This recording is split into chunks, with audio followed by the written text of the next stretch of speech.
Dan Johnson here at Sun and Fun once again, and I found an airplane I didn't know enough about.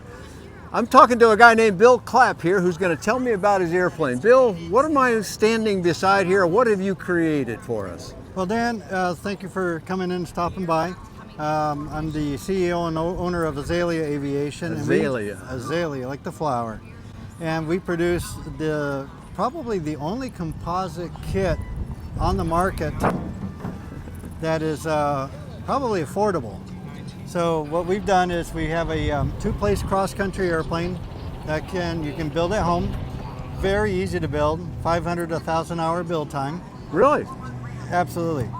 But the approach is simple. It's all big parts. They're all vacuum infused. No layups that you have to make. It's basically like your model airplane kit that you got as a kid, and you had the bottle of Testors glue. Kind of like that, just big scale. That tube is really big. No. And a big tube of glue.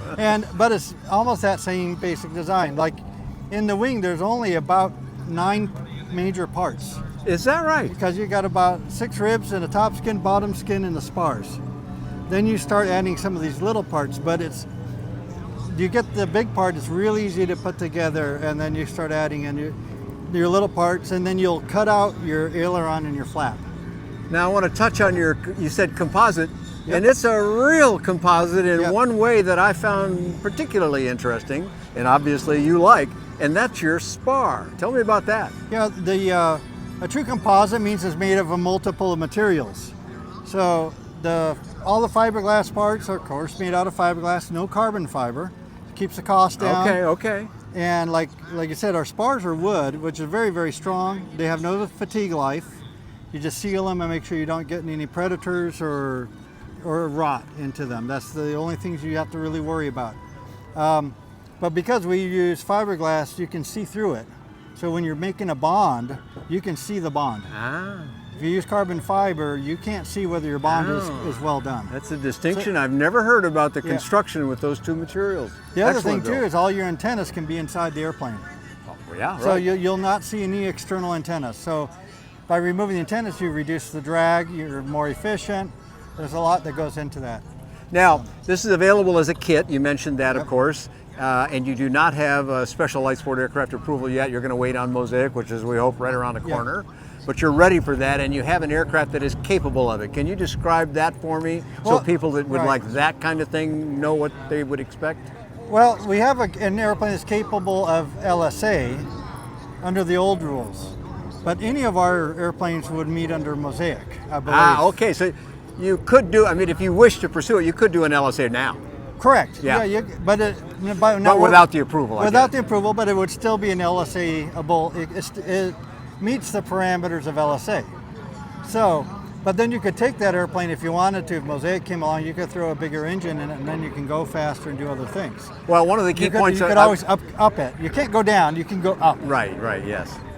Well, so a kit builder of a lightweight aircraft, then, because it fits the parameters, could fly with a sport pilot certificate. Yes. So that's what some people want to know. That's a great thing to know. I don't want to go too long with you here today, but I want you to tell me a little bit about that price, because I'm big on affordable, and obviously you are too. Right. And I heard some interesting numbers. Talk to me about basic kit.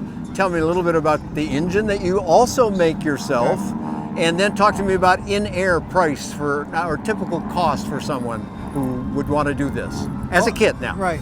Now, originally I'm from the KR background, which if you know anybody about KRs and KR people, they're cheaper than all get out. But Gotta love them. But it's a necessary part of aviation. And one of the things that we felt, going into kit, we've seen the prices on some of these kits as they go along. It says, how can we keep it within that affordability? And our goal is that you should be able to build an airplane for about the cost of a new truck. Okay, that's a great premise. And so if you a new truck is a fairly costly thing these days, but that gives you some maneuvering room. Yeah, it gives you the concept. Well, if I could go out and afford a new truck, I could afford to do this. Now you put your time in also, but it's not that much time, and that's big on us that we don't want you to, we want you to invest time into building an airplane. It's a really good thing. You learn so much, but not so much you take it away from your family. Yeah. Because family's important as well. So a Bill. good balance of those two is important. So we sell the kit. The main kit is about $35,000. A little less on the tail dragger, a little bit more for the tricycle. We have CNC options and fast build options on some things, so we can speed you up. But you could be from the kit to wheels on the ground sitting in about a week's worth of work. Oh, wow. Which is one of the impressive. One of the things we have as a little nomer. I don't know. Anyway, we call it MVP, maximum visual progress. So if you bought the kit, unloaded it out, and your neighbor comes over the next day and he says, wow, you bought an airplane. How would they know you bought an airplane if it was just a box of aluminum? Yeah, you're right. But this, they'll see all these pieces and parts, and you could stack them together and it's already looking like an airplane. Plus it keeps you motivated, because you could be working on the tail, but at the same time you could be putting in your instrument panel and your seats and working on stub wings and working on the firewall forward all at the same time. So you can kind of work around it in sections while you're building. Nice. So you're not just waiting on one thing. Yeah, do something, go away for a while. Yeah, because you might work half an hour there and then go work 2 hours up there.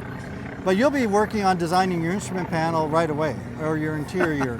So it keeps that maximum visual progress, which keeps you motivated.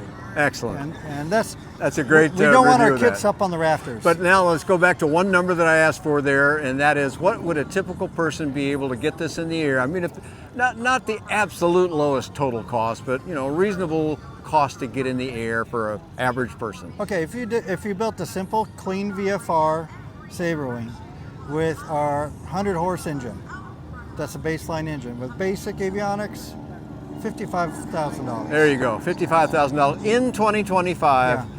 That's a bargain. Yeah. Bill, great job. I'm going to go shoot some images of the photo of the airplane to go along with this, but appreciate you talking with me. Of the kit. And when we go online now, we'll find you at AzaleaAviation.com. All right, we'll put that up on the screen for everybody and invite them to come on by and have a look at this handsome airplane. Thank you, Dan. Appreciate it, Bill.